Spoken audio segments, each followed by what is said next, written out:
welcome to another episode of the Planeswalkers Pub. I'm your host, Aaron. I'm Eric. Howdy, it's RJ. Today we are going to be talking about the things you Commander players need to stop doing. But first, let's talk about our signature card. Yes, every episode of the Planeswalkers Pub will feature a signature card that may or may not relate to the episode's topic. Today's signature card is Zoetic Cavern. Zoetic Cavern is our first land to be our signature card. It is a land, says tap, add one colorless. It also states Morph 2. Now, if you didn't know about Morph means you may cast this card face down as a 2/2 creature for 3 mana, and turn it face up anytime for its morph cost. It's a land that morphs. Yeah. So we do know that morph is going to be a mechanic in the Commander 2019 sets. So all the morph cards are going to go up in price. This is a cool card just in general because cool, go to blocks before damage, morph it around. Not even. Morph doesn't use the stack. Yeah.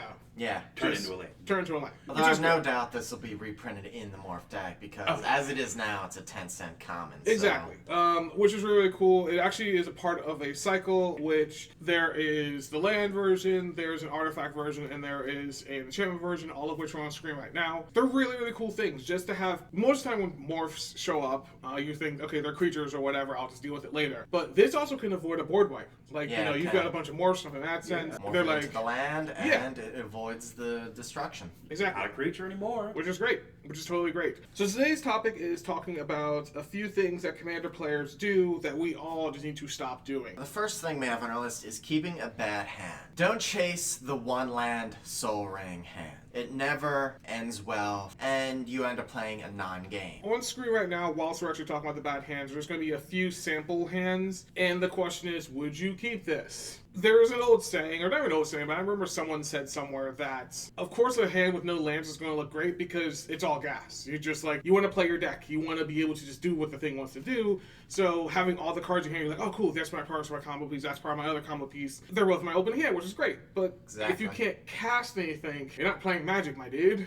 You're just not. I move to cheat step, I play Omniscience. There you go. Perfect. The land in the Soul Ring is always like a dream for Commander, but if that's all you've got, you're not winning that game, or at the very least, you're not doing anything for at least a couple of turns. Although a land into a Soul Ring and a Signet, you can ride that. Yeah, but if that's like your only land, that's your only land, that's the point. 4 cards out of your hand. You still have 3 more. Anyway, the best hand I feel is at least 3 lands. You can get away with 2, depending on deck compensation. Or the Commander, stuff like that. Yeah. Typically what I always say, because I mean, I run a bunch of, mostly all of my Commanders are like 2 drops or like 4 drops at the most. This way, I always say, whenever I'm passing my decks or someone barring or whatever, I'm like, hey, make sure you can cast your Commander on turn 2. That's the objective. Yeah. Because your Commander is your entire deck. It's basically what the entire deck wants to do. I also state that make sure, if you can't cast, like if you're running like Niv Mizzet or Locust God, you're obviously not going to be able to cast on turn 2.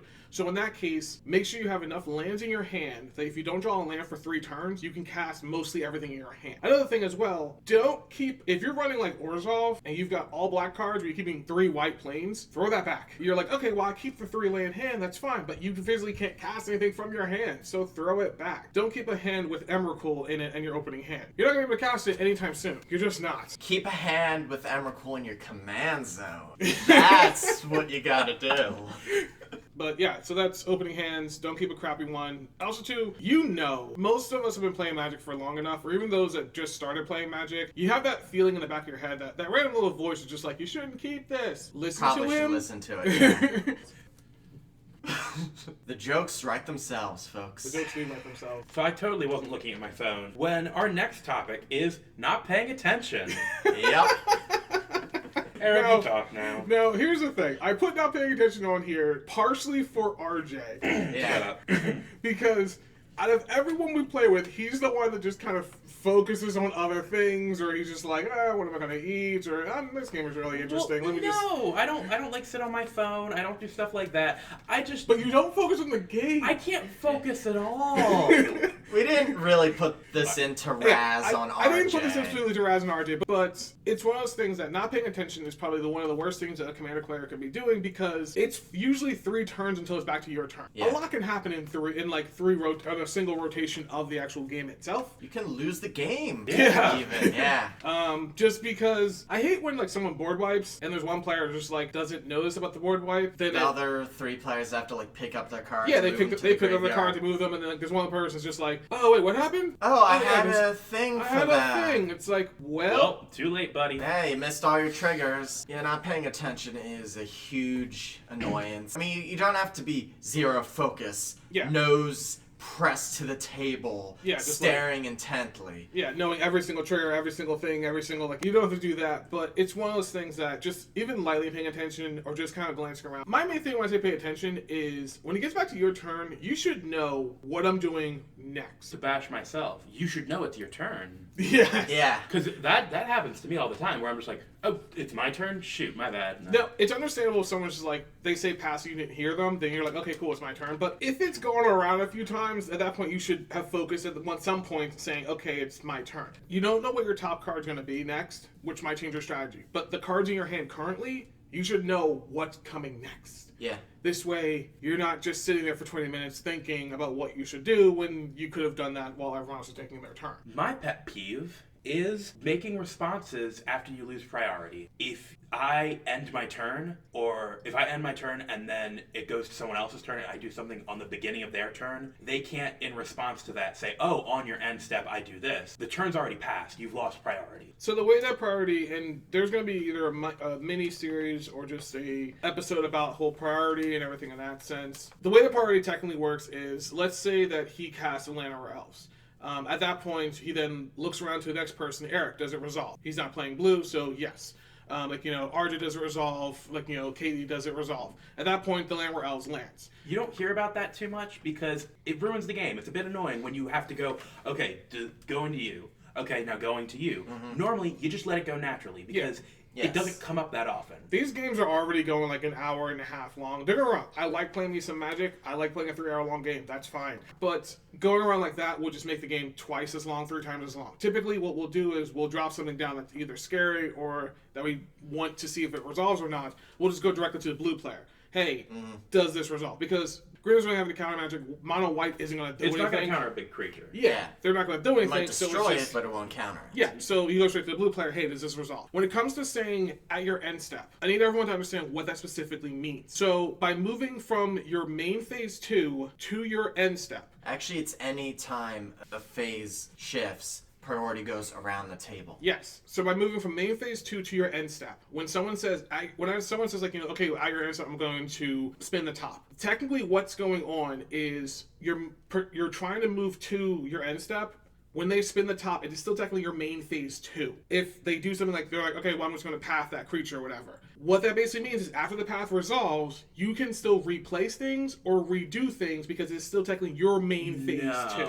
Yes. Yes. So there's a few corner cases, but typically when someone says, at your end step, I'm going to do this thing, it's technically at your main phase 2. They're doing this. Yes. Unless you specifically say, at your cleanup step, I'm doing this thing, which is weird. Cleanup and end step are the same thing, I thought. Yeah. End step's up here, and then cleanup step's kind of like a micro thing underneath of it. It's all going to be on screen of what I'm showing you guys, I promise. Oh, here's something to note. The turn can't end until the stack is cleared, which is why the Get Rog thing works. Yes, because you discard a card, you're discarding a land. Because you discarded a land, Get Rog triggers, you have to draw a card. Because you now have 8 cards in hand, you now have to then still go into discard.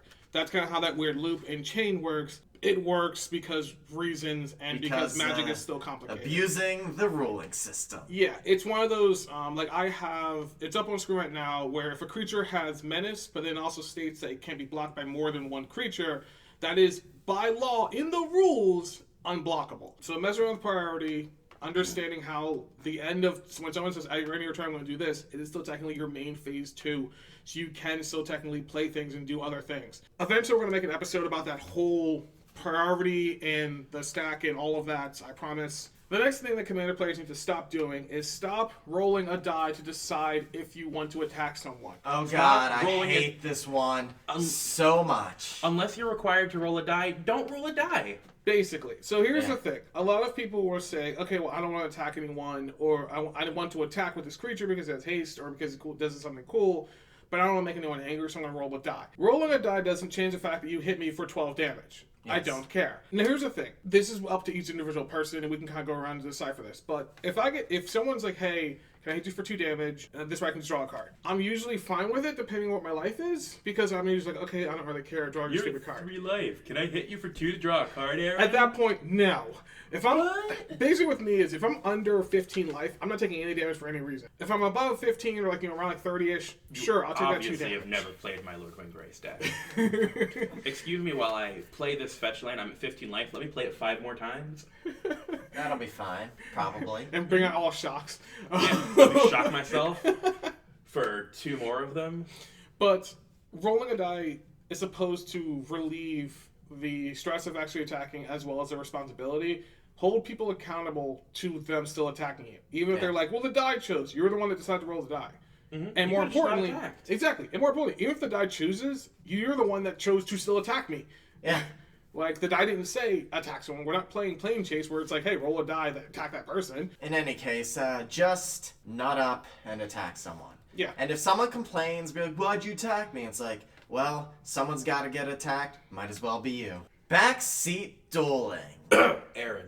Aaron. Listen close. All right, so Don't. I put this on here specifically for this reasoning. I have a bad habit of backseat dueling. What that basically means is I won't necessarily. No, I You'll probably peek won't. over someone's I'll shoulder. peek over Don't someone's Look shoulder. at. You'll sometimes look at their hand, like if you're knocked out, or if you're not like knocked out, you'll still look at their hand because Be you're like, a hey, cheater. you should probably do this. You should probably do that. You should probably do this. Oh, you could probably Yeah. tap it like this. Like, Don't do that. try your very best not to do that because it And is. call it politicking. It is. Yeah, it's not even politicking. It's not. It's just. It's control. It's It's kind of just controlling. Aaron cheating. being a weenie. It's all it is. It's basically So, mind slavering without mind slavering. I actually did that the one game that these two Yeah, would definitely he- be bitter about because the guy had 40 cards in his hand and I'm like, I know I shouldn't, but I'm just gonna look at your hand. And I told him this and he's just shuffling through. I'm like, holy crap, play, because he had 0 cards in the library. He had a lab man on the field. Yeah. I'm like, play that Ristic study. I won't pay for it. Oh yeah. Yeah. And he did, You are, Jack. and I and I didn't pay the one. Yeah, it's one of those things that backseat dueling is technically giving you an unfair advantage to the other people that cannot see it. It's also technically illegal. It's very annoying.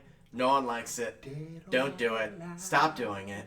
If you have Emrakul or Mindslaver, it's fine, because that's what you're supposed to do with those effects. Yeah. Screw you and your Emrakul. Yeah. Now you can make suggestions. Be like, hey, that's a problematic creature, enchantment, artifact. Could you maybe take care of it? It's one of those things that everyone might not do it, and the people that do, we need to kind of stop just because it is unfair to other people. I don't know. It's a hard habit to crack. Yeah. Another one that I'm still bitter Aaron wants me to read. Complaining a lot.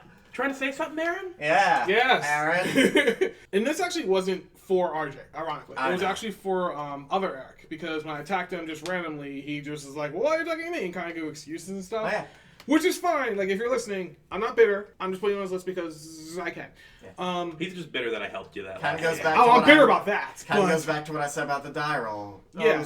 Why are you attacking me? Someone's got to get attacked. Might as well be. Now, you. here's my thing. I'm saying complaining a lot in the sense of if you got attacked once or twice or something like that sense, you're complaining like crazy. If you're getting constantly just punished or attacked continuously, that's fine to complain because at that point you're being picked on, or even if you're like the lowest, like Eric will do this a lot too, where he was a threat but then no longer is one, I keep attacking him anyway. He has a right to complain then because it's Yeah. like, why are you attacking me still? Like, Yeah. that's understandable for complaining. You can't, this is a multiplayer game.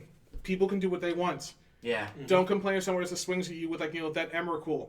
It just happens. It's It does it's happen. crappy. Except when you're playing Bully Aaron. Bully Aaron's a great format that I love to play in EDH. It's where 3 people play to destroy Aaron. For zero reasoning, and you need to stop doing that. It's on the list as well. It is, of course, a multiplayer format. People can do what they want, and that will lead to feels bads. And, you know, We could probably do something. people have a right to complain about feel bads. But you don't want to complain too much that you get a reputation for it. Yeah, or more importantly, if Like, let's say there's some, like, Toxic Delusions after you've got, like, a giant board out. I play 2 token decks, so I know. Board wipe on a token deck, it just feels bad. I complain for, like, a turn, maybe 2. After that, I let it go because I'm wanting something else. So don't be that guy. No one likes playing with that guy. Stop Emrakuling me in Toxic Delusion my whole life total, Aaron. Yeah. God, I hate you. It was funny, which is why I did. Now, our group likes to jokingly complain. Oh, yeah, no, like the whole Yeah, if it's heuristic study until Labman win. Me and Aaron aren't actually mad at RJ for it. We just like no, Aaron pretend is. to be. Aaron Okay, is. so here's the Aaron thing. probably Here's the not thing. much, but- That day, I am completely against taking things outside of the game. I'm completely against it. But that day, I really wanted to leave you there. I know. I loved it. It took Oh, the bitterness every was ounce so of what I had to not delicious. leave you there. Your salty tears nourish me. Because I was... Your tears are delicious. I did so much work to get him that point. Oh, he was gonna take him out. This We guy was all not gonna did win. so much We all work did in that so duel. much work. Oh my god! And all I did was I turned to Eric. I'm like, "Holy crap! You Not could win me. this." Another No, the person other named Eric. Eric. All right, so I'm going Everybody. to go ahead and move to my own cheat step and mention 2 things at once here. No, first I'm actually going to mention is stop taking things too seriously. So this is more or less outside of the game itself. Now, yes, we do have a rule, it's up on screen right now, that salt moves between games. That's fine. But taking it outside of the game to, like, ruin friendships or saying, like, the one thing that I hate... And there are a bunch of people have actually told me this. I own a car, which is fine. I'll drive, like, RJ and Eric around or whatever to, like, the card shop and stuff like that. If you drive your friends to the card shop, do not use that as an excuse in game, saying, hey, if you attack me, you're gonna have to walk home. Don't do that. Aaron says it all the time. We He's make- not gonna do we it. I make say jokes, I say but- it as a joke because it is funny and something I can use as a joke, but I will never ever do that. This is a game. None of us are playing this as Grand Prix. a Grand Prix. None of us are playing as a Magic Fest that we're winning thousands of dollars. None of us are doing that. And if you are doing that, that's understandable, but it's a game. Yes. Do not It's take Commander. the stuff in the game outside of the game because guess what? That makes it unfun. Like, I play this game more or less to relax, despite how I might look while playing it as stressful as hell. It is a very relaxing game. Oh Yeah. yeah, no, my friend Luke. And not on the Luke, flip not our Luke, side- says that you look like you're miserable whenever you're playing. 'Cause Like he looks that's- so upset. He's so mad. Because He's usually fine. I am, but it's one of those things where it's just like, all that is in the game. That's the wizard version of Aaron doing his thing. He just has a miserable persona and is just like, I don't care. I'm just going to mind slaver and take this stuff because I'm borrowing it. But outside of the game, I'm not that guy. Don't be the person inside the game as you are outside the game because people typically hate the person inside the game because we're all competitive, we're all trying to win. Just don't be that guy. On the flip side, don't take it too lightly either. Even though it is just a game, it's a game we've all devoted time and money to. And it is a multiplayer game, so there's at least 3 other people who have to, look after their emotional state and things like that. If Yeah. people are passionate about it, don't take that away from them. Yeah, don't say while playing the game, hey bro, don't get mad, it's just a game. If you say that, I will literally never play with you ever again. That's just how that works. Because, like Eric said, each of us has a deck that's over $100. That's just us. All of my decks are over $100. All of us. Because we spent a lot of money on this game. Or even if you didn't spend a lot of money on this game, you spent time. Like, you're thinking, oh, well, all my cards are just like, random chaff I picked up at the store or whatever. You spent time to go to that store to get it. You spent time to actually find the commander that works with your deck. You spent time putting that deck together. Like, compiling all those times in that sense, that's time you added into this game. And Commander is typically 40 minutes plus longer. Yeah. I don't want anyone to ever say, don't be mad, it's just a game, because that means... It's just a game, bro. That means that you personally, you're just there to just sit down and you just happen to draw 7 cards with us. In which case, I don't want to play with you ever again because if you're not going to take it seriously, why am I playing with you? And it feels very invalidating. Yes. So that's the same flip side. Don't take it too seriously outside the game. It's just a game. But inside the game, take it seriously because that's who you want to be. Try to win, even if your deck isn't designed to win. At least try. Who knows? You could always just disrupt someone else from winning. My other point is forgetting your triggers. So, stop forgetting your triggers. Now, here's the thing. certain triggers are mandatory. Like, for instance, Shieldred says the fact that at the beginning of each player's turn, they have to sacrifice a creature. They And have during to your sacrifice a upkeep, creature. you have to resurrect a creature. That's something that is a have to do. You have to do this. Period. It just has to happen. Ghostly Prison, same principle. In order to attack someone, you have to pay 2. It's not a may. However, Smothering Tithe, Rhystic Study, those are all may triggers. If you forget those, guess what, buddy? You just missed out on that card or that treasure. Yeah. I don't tell you. People know me kind of. I'm just the trigger person where I just remember every single trigger ever. It's just how my brain I don't know works. how he does it. It's how my brain works. He has like a notepad in his brain. It's Yeah. annoying. Believe me, it's super annoying because it's hard for me to not mention May triggers to people because I'm just like, that trigger's going to the stack. You're missing it. Oh my god, no, stop. Like, you're missing the trigger! Stop forgetting your own triggers. Look at your board. The professor actually mentioned this is for like upkeep triggers. Put a die, like a physical D6 die on top of your library. But, Yeah. you know, you're like, okay, cool. Up top everything. You don't even glance around. You just go to draw. You're like, oh wait, why's that die there? And then it forces you to look at the board like, okay, what am I missing? Because upkeep triggers, sometimes they're useless words like, oh, like, you know, I've got to sacrifice a creature. You might forget about that, and then you attack that creature later on. And he's like, hey, do you have to sacrifice that? Or even, what is it? The Force of Negation. Yes. The Pact of Negation. Yeah, Pact of You Negation. have to pay the mana or you lose the game. Yeah, stuff like that. All the pack cards up on screen right now as well. Those specifically say, on your upkeep, pay this or you lose the game. Yep. If you miss that trigger and I found out later, you're dead to me. Yeah. Like, you, sir, are dead to me. In competitive, if you go to draw your card and you didn't pay the mana, they'll immediately shut you out of the game. Be like, you lost. Just remember your own triggers. Now, it's harder for like Rhystic Study where it's whenever it shows up. Consecrated Sphinx is another thing where it says you may draw cards. But yeah, so remembering your own triggers, try your best to remember them. Get a notepad. Get some paper. Get one of those. I know a lot of people I've seen have That's those too digital much ones. effort.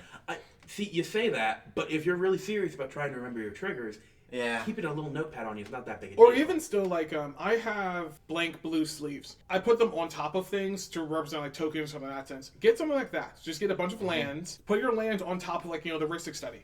Like, just on sideways or whatever. This way, you kind of just, whenever you're glancing at your board randomly, you're like, what the hell is that? Oh, Rhystic Study. It's something to kind of just catch your eye. Reminders are good, yeah. Reminders are good. Cards, especially if you're playing as long as we have, they bleed together on your board a little bit. They kind of do, don't yeah. they? Like, you know them, but you're not focusing on them. Yeah. Get something on your board that's just like, if you're running a mono blue deck or whatever, get a random red card.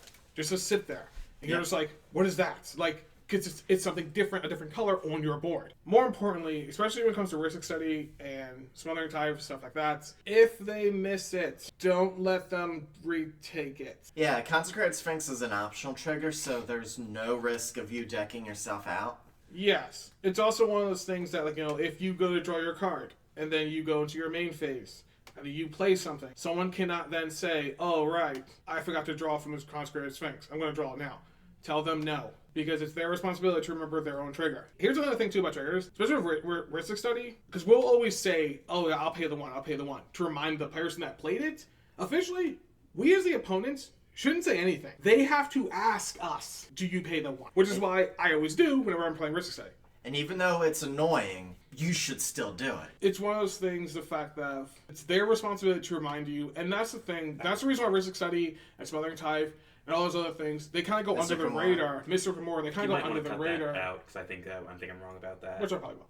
They kind of go under the radar because people automatically just say, I'm going to pay the one, I'm going to pay the one. By you constantly mentioning every single time they do something, are you going to pay the one, are you going to pay the one, are you going to pay the one, it's agonizing them, and that's a good thing. It's supposed to bug them. Because it's a trigger that constantly pops up. Exactly. It's supposed to bug them in order to make the game balanced, so this way they will destroy it in order to shut you the crap up. That's just how it's supposed to work. With Smothering Tithe, are you going to pay the 2?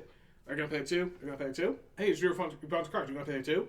Like, that's the thing. Consecrated Sphinx is the same principle. It's like, I'm going to draw 2 cards. You physically have to kind of say, I'm going to draw 2 cards. You have to say it because someone else might have a draw trigger or something else. You have to tell people what you're doing. That's how magic works. This next one, I'm kind of 50-50 on. focusing on only one person. Now, the reason why I put this on is where RJ would just attack me for the sake of attacking me. There are 3 other people at the table. Aaron, Yeah. I'm never changing this. I'm never changing. You will die. It's fine. I'm kidding. I'm gonna work on That it. kind of goes against the rules of, the personal stakes outside of the game and all Exactly. Well, no, I know. No, I'm gonna change it. I know. I've been needing to change how I play. But honestly, it's not. It's started off not as just let's mess with Aaron. It started off as I know Aaron's decks and I'm terrified of them. Aaron's decks are really, really good, and I'm very it's not scared. my fault. They're good. So I have to It's just stop how I him. built them. I can't I'm a let little him do insulted anything. you don't think my decks are as good as Aaron's. Eric, it is only because I haven't played that much with you yet. That's fine. I've played maybe 4 or 5 games with you. Your Emrakul deck terrifies me, but there's That's not really much I can do that's about because it. Eldrazi. That's You know, because Eldrazi. I can't really do much about it. You 'cause, ramp so fast. like, I know. I don't want to run a land destruction deck or just run land destruction in general, and that's the only way to really handle you because No, just artifact. Imagine the Eldrazi deck before Zendikar. No waste. Oh yeah. Ooh, that's painful. And then just one Vandal Blast later, you're just like, well, I'm skipping. Yep. Which we're gonna get to in a second. But yeah, it's one of those things that focusing on only one person occasionally. surprised you didn't have me read this one actually. Well, because I do this too. Where if someone does something crazy, I go back to the same story that a guy we played with, we never played with him before. I didn't know what he was going to do. Typically, whenever I play with a new player, I'll look at them, look at the new player more because I don't know what they can do. Turn 1, he discarded Elish Norn. And then turn 2, he played Resurrect or Reanimate to bring back Elish Norn onto the battlefield. And you now have an Elish Norn on turn 2. She's on screen right now, so you guys can see what she does. Yep. She's a 4/7 with vigilance, and creatures you control get +2/+2, and or other creatures you control get +2/+2, and creatures your opponents control get -2/-2. On turn 2, that means that. And you were all playing of SRAM at the time. Yeah, I was playing SRAM. Bears. I was playing SRAM. Eric's So playing our Bears. 2/2s were automatically dead. Yes. We eventually got the Elish Norn off the battlefield. It was like turn 5 or something. And at that point, I basically just kept swinging everything I had at this new guy. It was Dino Boy that was actually in the game with us. The dinosaurs were kind of just popping off. They were doing their own thing, but I kept attacking the other guy. And he's just like, why are you constantly attacking me? I'm like, because you did the Elish Norn thing on turn 2. Officially, that was something I shouldn't have done. I should have focused my attention on someone else because he was no longer the threat. However, Aaron was a bitter boy. it wasn't about being bitter. was. I was scared. Yeah. He did that on turn 2. Oh, I that would was be- scared. And he was running Ramos, which is a really high-powered deck. Exactly. So. It's one of those things that I understand. It's not really the Mad Dog situation. It's just one of those things where people, when they get scared, they tend to do a lot of random things and repetitive things. Because laugh. that. Because you've noticed, I don't know if you've noticed this, but whenever someone does something crazy in a game, I start cracking up. It is pretty because funny. I'm terrified. Yeah. And I find it funny. It's one of those things that I didn't know what his deck could do. And he showed me, and very quickly, what his deck can do. And he's like, well, there's no way I can get it back. I'm not doing anything currently. I'm just like, yeah, but you showed me. It's basically like saying, I'm going to race you with a Ferrari real quick. And I'm going to use my lemon thing for the next not couple of gonna games. It doesn't matter. I know what you can do. I know your power level. I know how crazy you can get. I don't want you to ever get that crazy ever again. Yeah. But on the other side, sometimes targeting one person can be the right tactical move. If they're playing a very, very powerful deck, like the First Sliver, or Kali of the Vast, or Avacyn, Don't give me that stupid look, RJ. or Avacyn. All these decks are well known in the EDH community of being very, very powerful. Yes. And are typically hated out of the game. Maybe a little bit unjustifiably. I mean, No. They have They're their just rights no. to play the deck, but It's they my gotta right to be hate them. ready for the hate coming their way. A rule's already up on screen. When it comes to slivers, someone's playing slivers, you kill them first. It's just how it works. Even though for some reason in all the games I've played Slivers, you haven't killed me first. Because it takes a second for me to spin up, and usually, I don't know, you ramp faster, and there's a whole thing. But I think we might want to cross out the rule and put Urza there too. Well, that's with any powerful deck in general, but definitely with slivers, because slivers, they pump each other, and that becomes, it just comes It to... becomes, basically you can't manage them. The next subject is asking for redos. Oh man, this is We mentioned this really annoying one. We mentioned this a little bit about when we were talking about triggers. cringe. Here's the thing. We're not a competitive format. That's obvious. However... The rules of the game should still be stuck to. Exactly. Now... If it's like 2 turns later, you're like, wait a minute, there was like 4 spells played in the last 2 turns. That means 4 Rhystic Study triggers. Nope, too late. It's Or like, way too late. That's forgetting triggers. Yeah. Redoing is what I did like an idiot the one time, and I'm never doing it again. I feel like I ruined certain relationship, like player relationships I could build, like joining new play groups, because I've done stupid stuff in the past. I remember one game, 4 separate times, I had changed the land I put down. Because I'm playing Windgrace. You put one down and you're like, wait, no, not this one. Pick one and put it back. Did one, and then I went to play a spell. I'm like, wait a minute, I can't do that. Give me a second. And they're like, okay, dude, stop it. They just said, you need to stop. That seems like misplaying. It's not even that. The thing is, because RJ is kind of right, and he gets to this point. This is when I was more learning Windgrace, to be honest with you. Not even that, but we all do this where we'll just put down something, we're like, oh wait, we can't cast it, or that costs more than I thought I did. Most people are like, okay, we'll just put it back in your hand, whatever. People will say, put it back to your hand, but we're going to remember what's in your hand. Yeah. And it's something that we might be able to rewind the game, but we can't rewind our own memory. So try not to put out stuff that you know you can't play.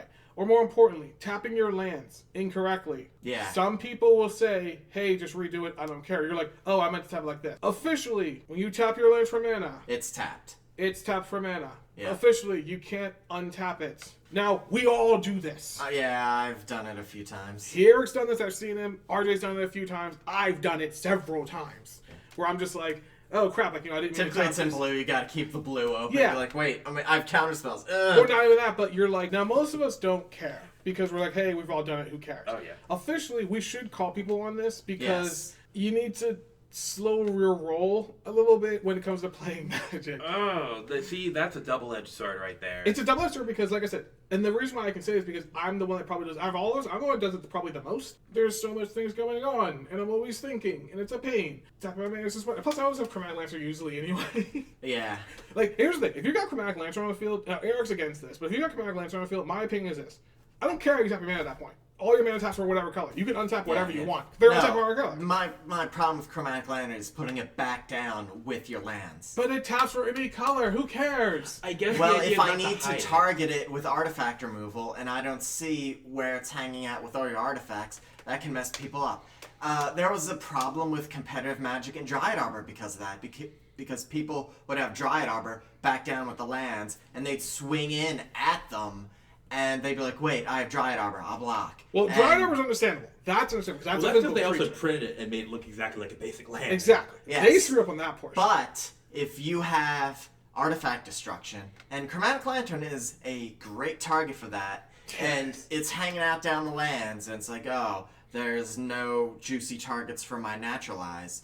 And then suddenly it's like, wait, I have Chromatic Lantern. It's like, well, I would have done that, and it leads to a whole slope of misplays and just bad feels. And you shouldn't put Chromatic Lantern down with your lands. I also want, since we're talking about positioning of stuff, I also want to mention, because you guys have seen this, Justin and those group, they have their lands above their battlefield. Oh yeah, I don't like that. Oh, that's so weird. You know what I do that Aaron gets me on? Because when I play Lord Windgrace, I have a lot of utility lands. Oh my god, I hate when you do this. My lands are freaking everywhere. He puts all of his land. It's on. There's a picture right now on screen, or it's on screen right now. Just how he positions his lands. We'll make a picture later. And there's just lands on everywhere. There's he covers his entire board with lands, and they're all different types. I'm just like, dude, the ones that tap for the same color, put them together. I do that though. There's but just you don't. So many of but them. You don't. I do. No, you don't. Though. I do. But you don't though. You've never played against Lord Windgrace like that. You played against Well, Windgrace now once. we're definitely doing that today. No, you do that with slivers too. You do that with slivers too. No, I don't. What yes, are you you talking do. about? You put different ones in different spots. It's so, oh my god, it just annoys me. Another thing too, since we're mentioning about redos and everything in that sense, redos are a direct result of people not understanding what's currently going on. So you want to make your board states, make your deck a specific section. This is where my deck sits. This is where my graveyard sits. This is where my commander sits. Make that known to every other player before the game starts. There's this one guy actually versed, which is weird. He had his deck in the middle of the playmat. Why is your deck there? And he was just like, I'm like, sure, let's play. I'm going to put my deck on top of your playmat behind your deck. Don't do that. I'm gonna put the deck like somewhere behind the counter of the local game store. My stand up and commander's walk. in the bathroom, and my graveyard is just in the shoebox in over the here. pizza In shop. Aaron's hat. It's It's in the pizza shop next door.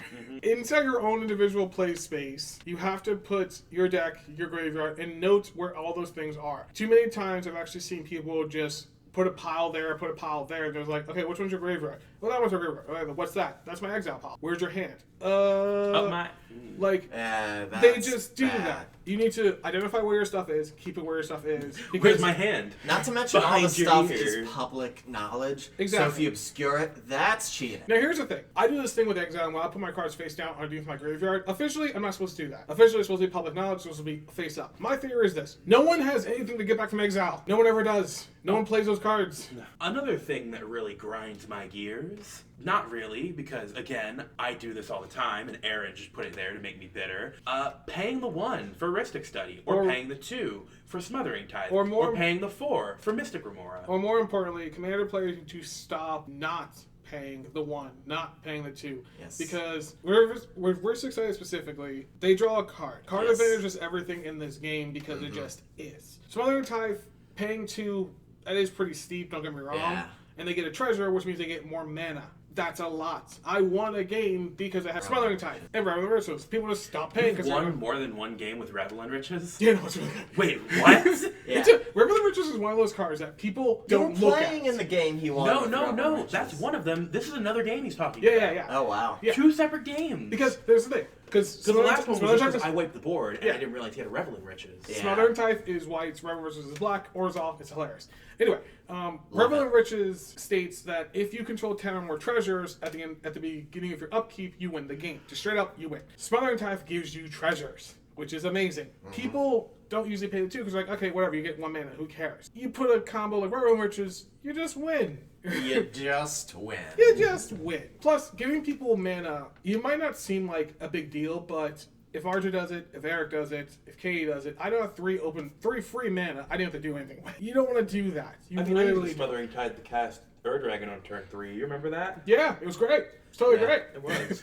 Smothering Tithe is really good to have if an opponent has a Ristic Study. Yeah. Oh, yeah. Yeah, because then when they draw, it's a whole thing. Or a Howling Mind, or a Temple Bell, or anything that makes you draw cards. Yeah. Yep. Or makes everyone draw cards. Once again, paying Font the of 1 for Mythos. a study, everyone should really just start doing. Smothering Tithe, I understand, it's 2. That's kind of a lot. Mr. Remora, you're on your own. I don't pay for Mr. Remora because I'm not paying 4 for any reason. Although Mr. Gamora has the upkeep, so the person controlling it probably won't have it around for very long. The next thing that Commander players need to stop doing is stop not finishing people off. Now, granted, there's also a double negative, but that's besides the point. The point is, if someone is at like 5 or less life, kill them. Yeah. If you have the opportunity to kill them, kill them. I mention this every single time. Eric was at a single life, And I won. and he won the game. Granted, he was playing Gitrog, but that's besides the point. Well, what about the guy playing Mono Green? You remember that? When Katie refused to kill him, he was at 1 Yeah, life. And he was at 1 won the life, game and he came back and won the game. because he basically built profit of Crewfix. This is the way that Commander works. It is a political game. That is true. However, it is also a game, and more importantly, as long as you have a single life, you are still alive. Once you hit 0, you die. Kill them. I understand people, they're like, oh, I don't want to kill them because X, Y, or Z. Kill them. If you got a Blightsteel Colossus out on turn 3, and he's got haste, kill someone. Someone needs to die. This is a game. There has to be a winner. And there's got to be 3 losers. I mean... Or more losers, depending on how many people you play. Yeah. But yeah, that's how the game works. It sucks to kill people. I know. No one likes doing it typically. I know. Kill them. I mean, why is ZDH different? I mean, you play video games online. You probably play board games. You've played Monopoly. I Most play of with you- myself. Do you feel bad when you drive people to financial ruin in Monopoly? No. You love it. Also, too, most of us have either known Overwatch or played, Overwatch, Call of Duty, whatever. That one guy is just on Call of Duty crawling on the ground. Do you just leave him there? No, you go over there, punch him in his face, teabag him for a second. Yeah. Don't leave them alive. There's also a mention to the people that I'm co-starring with as well, because they'll leave me alive, and I'll do some know. jack. I hate. That's why I target you. Yeah. Because no one else is going to kill you. They'll leave me alive because they're like, oh, he's not doing anything right now, or we can kill him anytime. That theory in your head of I can kill him at any point in time, It's a lie. It's fine. It's a nice, God principle. I can just kill this bug whenever I want, and I'm choosing not to. It's fine to have that Yeah. theory, but guess what? That bug will eventually fall into some nuclear waste, get big, and punch you in your face. That's how that works. I'm gonna put a shot. And I'm every gonna put an deck we read. asterisk next to this and say, keep them alive if they can help you win. I also want to put an asterisk next to that asterisk saying if they can help you win within the next 1 to 2 turns. It's one of those things that it's fine where you're just like, hey, keep me alive and I'll help you out or whatever. Yeah. If you can't win me the game within the next 2 turns, I'm killing you. That's my new rule. It has to be. Because people are too dangerous. You're giving them more options to do stuff. They're going to mess with your plan anyway. They just are. And also, make sure you kind of know what the almost dead person's deck can do, because they could be lying to you and just be waiting for the next turn to win, like Jimmy did and does a lot with his Apache deck. He'll be like about to die, and he'll be like, wait, keep me alive. It'll be fine. And then he'll just combo off infinitely, and I hate it. And I hate it so much. What happened, because we played like 4 games, and then 2 of those games, Jimmy was like, hey, keep me alive. I instantly attacked him. Because I do the same thing. I'm like, hey, just keep me alive, and I won't do anything to your board. I'll just help out and stuff like that. Knowing that I have a card in my hand to just ruin everyone's existence. We're all con men at that point. We're all that random kid just in the corner, just like, please don't kill me, mister. I'll do anything you want. Knowing that we're just going to stab you in the back the next chance that we get. I'll get rid of that problematic creature, wipes the board, then floods the board with their own creatures and wins. Yeah. Like live Technically, I got rid of the creature. Yeah. Like, that's how that works. But I think we're dipping in the political a little bit, but that's how that works. If someone's low life, you have an option to kill them. Kill them. Our next thing Commander players need to stop doing is not trusting people. This is kind of an antithesis to what we just talked about, but... This whole one is a red herring. This is just Aaron trying to get you to listen to him. Never listen to Aaron. So that same principle right there is the reason why I put this on this list. Not Yes. trusting people. Now, don't get me wrong. I'm agreeing with RJ most of the time. Don't listen to me most of the time, because typically I am going to try to con you. However, because I focus on the board 100% of the time, because I always know every single trigger, because I know basically what every single deck does, you should listen to me a little bit because I know what's coming next. Yes. And I can help you or something in that sense. So you should probably listen to that. This is definitely a case-by-case basis. If everyone's still at like 40 life and they're trying to make a deal, you can, I'd say 90% of the time, you can probably trust them. Yeah. But if it's like endgame, the 13th turn, some people are dead, other people are hanging on. And it's like, so you're telling me not to kill you because you'll give me some benefit. Yeah. Well, what if I just kill you? Then I don't have to worry about your nonsense. It's one of those things that not trusting people... That kind of spits in the face of the game, because Yeah. this is a social, political multiplayer Yeah, game. that also goes to the same principle. People need to also stop trusting people. Some people can't be trusted. Me, I can mostly not be trusted. No, not at all. But you're going to anyway because I'm a nice guy and I'm very charming. Look at this baby face. Look at it. RJ, as much as he's just like, don't trust Aaron, don't trust Aaron, don't trust Aaron, he'll listen to me like 50, 60%. Yeah, of the it's time. really, it's really weird. Oh, I So- know. Despite the bashing you might hear on the podcast, he's basically my best ally 90% of the show. Pretty much. Because I know. It's either I'm completely keeping him from doing anything in a game, or I'm working with him the whole time. Yeah, RJ is the type of person that I know if I can make sure that he has a good time and he's going to have fun with what I'm doing, I know I can get him on my side a lot faster. I can get Eric. Eric is a more strategic style player. He calculates every possible outcome of how you can screw someone over. Yeah, or you know be that screwed meme of over. the hangover of the guy with the math all in front of him? Yeah. Insert that meme here. That's me. Like, that's Eric, basically, just thinking about, all right, how's he going to mess with me? He asked if I've got any open mana. Why would he do that? Like, Yes. he's asking if I want to pay the 1. Why would he do that? Like, so that's just, it's a pairing thing. We've skipped a little bit, but not trusting people when you should be trusting them, and trusting people when you shouldn't be trusting them. If someone has a major board state and they're asking you for a favor, probably not trust them, because Yeah. or even still, when it comes to trusting, make deals. Deals are important when it comes to trusting people or not trusting people. If you're like, I made a deal with Eric. Yeah. I was playing my mind control style deck. Eric was like, hey, I can cast Emrakul, but I don't want to cast Emrakul. I'm like, Eric, cast Emrakul, target the other player, and I won't control Emrakul for the rest of the game. That was a deal. So he turned him into a frog. Yeah, But I yeah. didn't control him. No, that you was didn't. part of our deal. Yes.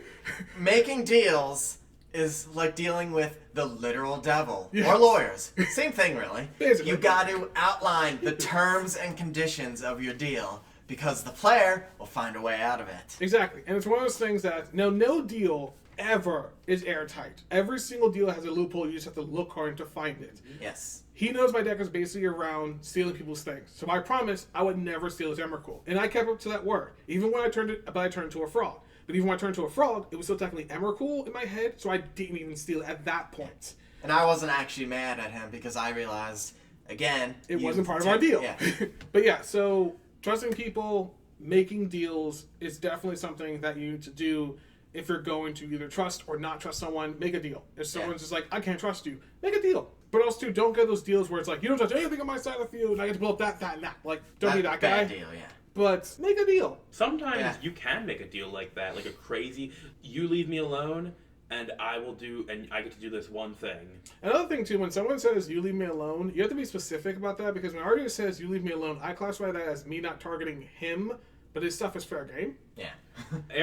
Then I just kill Aaron, or do something to screw Aaron over, because I don't care. But that's my point, because he breaks the deal in my mind. But you can't say, just leave me alone. That's a broad spectrum. Well, I say leave my... Yeah. Well, you know what? Normally, now what I say, because so far that hasn't really happened with me, that's because I say leave my board alone. These things like trust people, not trust people, making deals in politics are all very case-by-case basis. So we can't say, oh, don't trust people. Oh, trust people. Because it's going to be a complete roll the dice every single time. Even when I sit down with RJ and Aaron and all my friends, it could be, oh, this game I will trust Aaron. Oh, next game I won't. Oh, this he's making a good deal. Oh, this time he's making a bad deal. Yeah. It's all different all the time, which is how EDH should be. Yeah, it shouldn't be the same. You shouldn't have a script of what's going to happen every single turn, every single time, every time you play with someone else. That shouldn't be a thing. RJ plays differently. He might have the same deck running it 4 times in a row. He plays differently every single time. It's the weirdest thing in the fucking world to see. Yeah, it's because I don't know what I'm doing with my life.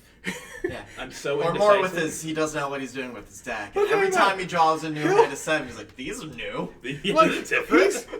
He'll play the same deck every game for the entire night, and it'll be a different version of RJ that you're seeing every single time. But it's great because it's like every game he just hits the reset button on his brain, and then it's just like, okay, what's going on? Like, it's cool, I like it, but it's weird because I can't reference any of the past games of like, hey, I can make this deal like I did the last game. He won't freaking remember. Like even his sliver deck, he'll cascade into different slivers each time. It's like, how'd you win this one? Slivers. It's like, which slivers? Slivers. When you're playing your deck, stop saying I win. It's one of those things that, and Eric, ironically, is actually kind of, because he was like, I don't understand this one, because you do it. Yes. Especially with Kid Rock, you'll just be like, okay, put down this, I win the game. And we're all just like, okay. And then I'll explain it. That's my point there, which is actually what I'm going to mention as well. So I'm the type of player, I have my triggers, I just generally like to know things. Even if I've seen the combo before, I want to see it again. And again, and again, and again, because I like watching people's decks do the thing that they were supposed to do. It's fun for me. You need to just stop saying, I win, and then expect everyone to just scoop it up and call it a day. Because there was this one instance where Eric said, I win, we ran through the motions, he didn't. Yes, because I misplayed. But Exactly. that sometimes happens. I've been on the opposite end of that, where a player said they won, and it turns out they didn't. Yeah. And someone else went on to win game next turn. Yeah, it's one of those things that, if you got infinite, and this typically only goes with an infinite combo or something like that, or if you got like infinite damage, whatever. You need to show, everyone remembers in high school where your teacher's like, hey, show your work. This is the same principle. Yeah. You need to show us that you win. I understand that there's a Prosh combo. Show me. Yeah. Remind me. Go through the loop once. Even in competitive Magic, if you have an infinite combo, you have to prove to your opponent and a judge, this is the combo, and show it to them 3 times in a row. Yep. Then you can classify it goes infinite. So I think when it comes to just saying I win or I believe, however you want to do it, that you just shouldn't say that at all. I think I've done it before, and I don't like saying just straight up saying I win because it feels a bit arrogant. It feels like there's no way there's anything you can do to stop me. But you rarely ever have any infinite combo stuff I don't anyway. do infinite yes, stuff. You don't do infinite. You'll do like big damage, or you'll do like the Inkmoth infect. Infect. Yeah, that's Like that's a thing that's the thing that happens too, which is that's something that you're showing your work that hey, this is this. So it's just don't say I win. I'd rather you just start going infinite. Just say okay, I do this, I do this, I do this, and then I do the first thing again, the second thing again, and the third thing again. Yeah. Let everybody else be like, oh, he's infinite, isn't he? Yeah.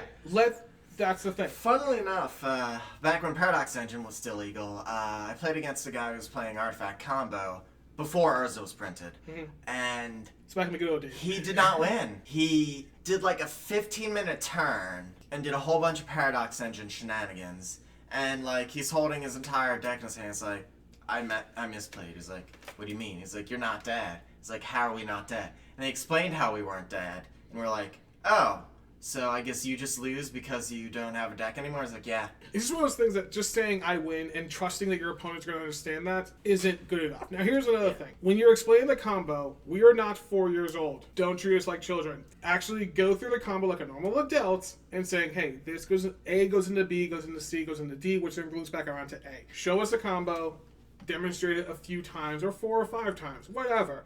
Just to make sure that everyone understands that they're dead. This game of Magic, it has flash speed stuff. There is always a chance for us to do something crazy.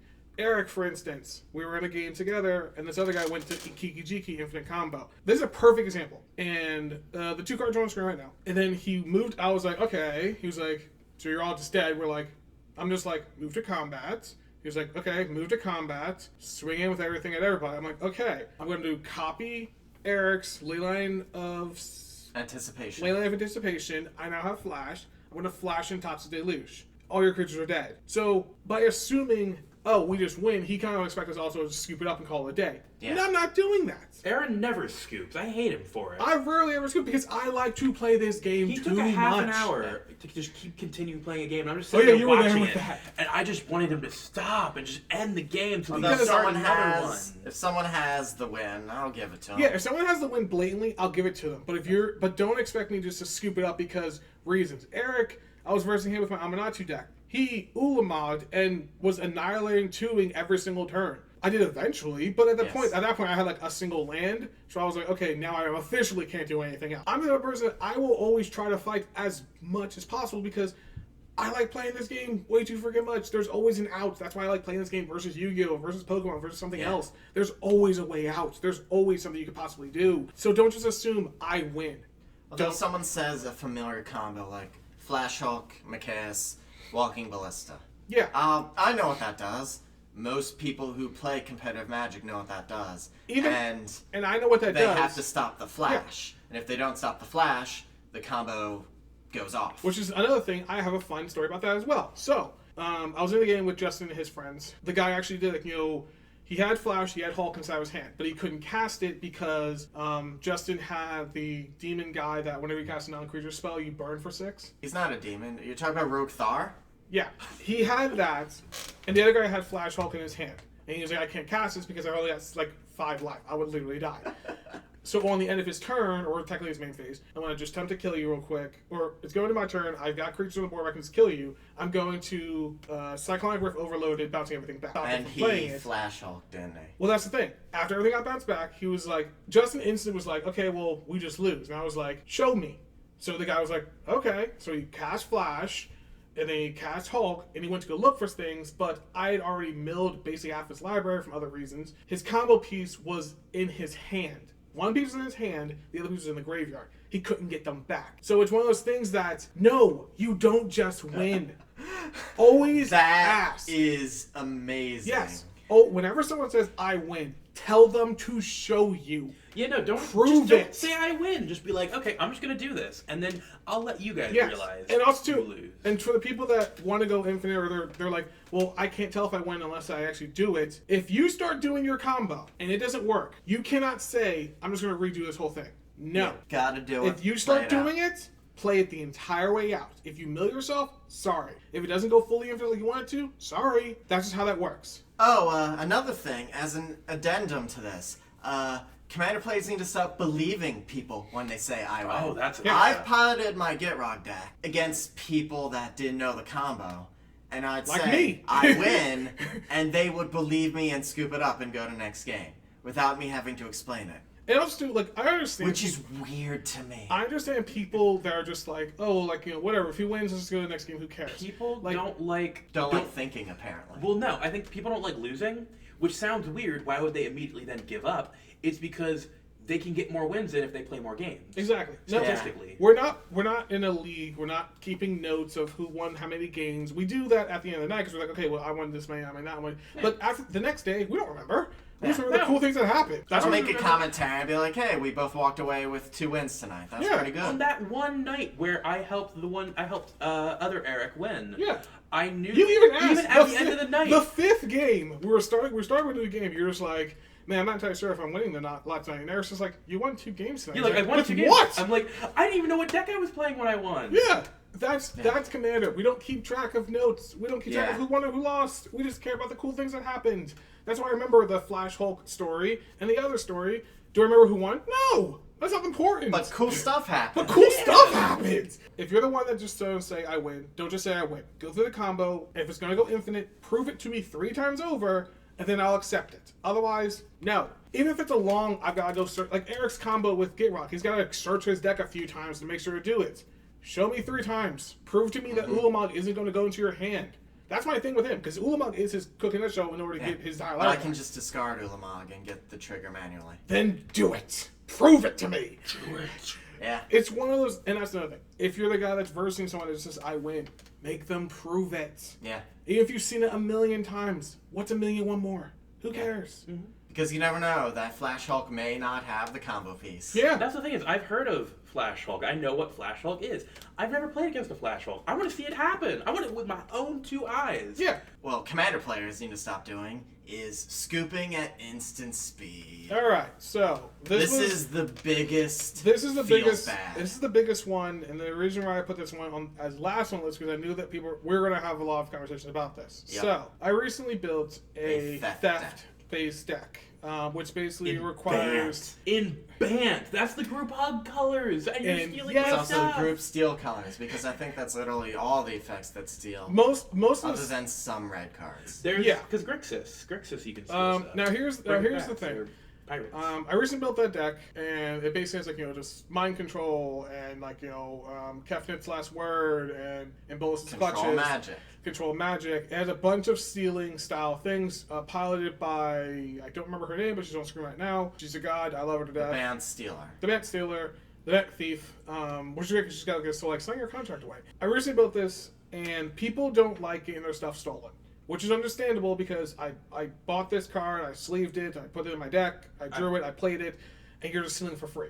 I understand that people don't like that, but scooping at instant speed in order to deny me value Is feel bad. is not just feel bad, it's against Unsportsmanlike. it's unsportsmanlike very much. Can't. Yes, officially, these are your cards. Yes, officially, you can quit the game anytime you want, technically. However, it's very unsportsmanlike and very just, you're just saying a giant FU to everyone else is playing. It's not even against the theft deck. People scoop at instant speed to deny advantage like lifelink. Yes. Or cards when deal damage, draw cards. Yes. Or Etherflux. Because technically, if you pay the 50 life and then scoop, the 50 damage isn't dealt. Yeah. And the person can just lose if they, because a lot of people like to attach lifelink effects to Etherflux. Yeah. So they pay the life, it deals the damage, and they don't actually Lose any damage or anything lose else. the But life. it's one of those things that, now we always say scoop at sorcery speed. I understand that if you're just having a real, and here's the exceptions, because there's always exceptions to everything. If you have to leave. If you need to go for a job. If you need to go for a job. or an have- emergency or a comes kid, up, or anything like that. Yes. And Then you it's- need to scoop, by all means. Go ahead and scoop it up. But also, too, you should tell your play group before the game starts, hey, I'm probably going to have to scoop later on because I need to be at work at, like, I told these guys all the time when I worked on Tuesdays, I'm like, hey, yeah, if I work at 10 o'clock or whatever, I'm probably going to scoop around like 9:30. So they know going in, okay, this is happening. That was one of my questions, is if I want to scoop, but I say, like, I'm going to scoop, but not to deny you of your stuff. Like, when you stole all my stuff, I'm like, I want to scoop, but I don't want to deny you your stuff, so I'm going to stay here for the turn. How do you feel about that? So my theory of that is, because the same principle that C, who we play with, she had the red take all your creatures thing, and I was playing my Voltron deck. He was souped up and everything that sense, but I really had to leave. She kind of just looked at me. She was like, "Hey, can you stay for like until my turn? This way I'll just win." I'm like, "Sure." That's fine because I have to leave. True, but if she's going to end the game, I'm not going to deny her that. You know how Voltron works. Yeah, no, I understand that. So she needed my creature. Yeah, scooping at sorcery speed is definitely a rule a lot of people use. It's definitely a very popular idea. But if you're not going to implement it, then just say the effects carry over. Unless it's like a theft effect. Like, obviously, if you're controlling someone else's cards, you can't keep those cards. But if I'm going to swing you with like a 10/10 life linker, and you're like, oh, I scoop so you don't gain the life, be like, look around the table and be like, can I still gain life? And if the other players are fine with it, then be sure. But screw that guy. Why are you doing that? But here's the thing. Sometimes players will say no because you gain 10 life when you're in a position that you're winning anyway. Isn't great. So I'll be the type of person that will say, no, he scooped. It sucks that he did, but he scooped and you attacked him. And now, don't get me wrong, that it feels bad, and I don't like doing that. However, if you're swinging a 10/10 with lifelink, I can't control what the other player's doing. And I'm just going to give you free 10 life. I would still give let the effect resolve. Yeah, no. As if they were still here. Yeah, because okay, here's my thing. Rather than just scooping at instant speed, scooping at end steps. When the turn ends, I scoop. I would actually be everything I think that would done. actually work out. So you don't have to wait till your turn to scoop. You can scoop at that person's end step. I would be okay with that. Let all effects resolve. That is still technically an instant speed scoop, but it's one of those things that all the effects are resolved. Nothing else is really going to happen. I'm fine with that. Because that's the only instant speed scooping I would allow. If someone's because you would still get your turn with their stolen stuff and all that. Yeah. Plus, another thing, the reason why we're mentioning the whole scooping in general, this is in Magic legally. If a person is out of the game, every permanent lands, whatever, that they owned, they physically owned, they brought into that game, leaves with them. Yes. So if I steal in their creatures, or somehow we shifted the board with Amanatu, and you got half their board, all of that phases out. There is no interactions. There are no triggers that go in the stack with them phasing out either. So you can't say, oh, this is leaving my battlefield, so I'm going to get this. No. And if they had any effects like on the stack or something, those would immediately vanish. Those would immediately vanish as well. Occasionally people will just scoop at instant speed just because they're angry or they're tilted. Mm-hmm. It is mostly it's mostly 100% out of spite. But yeah, that actually should be a new thing, or just a thing that people bring up, that if you want to scoop at instant speed, it has to be at the end step. I'm fine with that. Yeah, when a turn ends, you may scoop. Yeah, I'm fine with that. It's just because I'm going to do that now at the end of every turn. Anybody want to scoop? That's a homebrew rule that obviously project that rule onto sorcery speed. Scooping at sorcery speed, that's a homebrew rule. There is no ruling in Magic that states when you can scoop. Now, here's the thing. Can scoop any time. If you're 1v1, like, you're the last two people there, you can scoop whatever the freak you want. I don't care at that point, because it's just the two of you. Who cares? Mm-hmm. Like, there is no advantage being gained. The reason why we're mentioning don't scoop at instant speed is because if someone is getting an advantage or a disadvantage from you scooping, you cannot use you scooping as part of the Magic game. That's not how that works. Scooping doesn't go on the stack. Yeah, tactical scooping is... You can't do that. It's very bad. That's just very, very crappy for you to do. You take my turn with Emrakul? No, you don't. Yeah, I'm scooping. That's a case where you cannot scoop at the end of turn. Alright, so now we're going to switch over to our favorite aspect, which is going to be last call. Last call. You don't have to go home, but you can stay here. Alright, so final thoughts and a question to the audience that you guys can argue about down in the comments is, what did we miss? Anything that we actually missed? Any actual things that you have ideas of people need to either stop doing or people need to start doing? Tell us we're stupid. Tell us we're stupid, that's fine. Your opinions on just the things that happened for the most part. Thoughts for you guys. Did we miss anything? People either to stop doing or people to start doing? I think I've exhausted my list of pet peeves for the moment. One thing I feel like out of my crawl. People need to start, and this is going to be obviously a money thing, people need to start buying playmats, which is kind of weird. Yeah. And here's the thing. I need to buy a playmat when we get to the store. I know it's like, why am I spending an extra, $20 to protect the pieces of plastic that protect my cards, which is understandable, but a playmat helps because you have a designated space that you can say, this is my territory type deal. It's a lot easier to kind of flow with where your stuff is. Versus not on playmat, you're just like either bumping into other people, you're like... It's all over the table. It's all over the table, you don't really know. It's hard to pick up cards that way. That's just kind of my theory. People need to start just buying playmats. People also need to start just playing your deck regardless of what else is on the table. Oh, yeah.